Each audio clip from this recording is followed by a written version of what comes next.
Kwa kizazi tulicho nacho, kuna aina ya vitu tunajisahau kuwarithisha watoto, na ni vitu ambavyo haviepukiki kwenye kuwarithisha.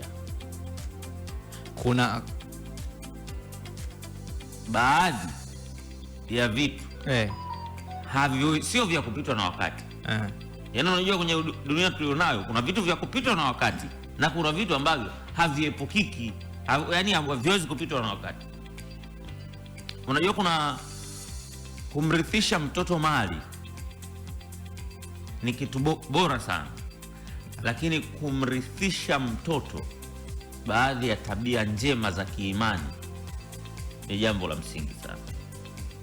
Kweli. Familia nyingi sana sasa hivi zinajisahau. Tunahangaika, tunadamka saizi alfajiri, tunatafuta hela na nini, tukiamini majumba tunajenga, sijui magari tununua, maduka tulionayo, biashara tulizonazo, tutawarithisha watoto fresh, it's better. Lakini issue ya imani haijawahi kuwa old version hata siku moja. Mimi nakumbuka kwenye makuzi, wakati tunakuwa, ilikuwa moja kati ya jukumu ambalo unalo kwenye familia ni kuiongoza ibada kabla ya chakula. Kuiongoza ibada kabla ya msosi. Hiyo haijalishi ni Muislamu, haijalishi ni Mkristo. Na ndio maana tukakuwa kiimani. Umeelewa? Lakini familia nyingi sana za sasa hivi tunawasahau watoto kwenye swala la imani.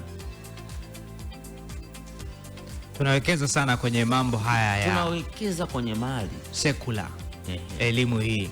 Unajua pia hata unaangalia hata shuleni vile vipindi vya dini, muda wanaopewa wanafunzi kwenda, unakuta yani kiongozi wa dini ishafika muda mrefu, lakini vile ambavyo msisitizo ule wa walimu kwamba nendeni kwenye vyumba vya dini au nendeni kwenye masomo haya ya dini sio sawa sawa na msisitizo wa mwalimu anayefundisha mathematics.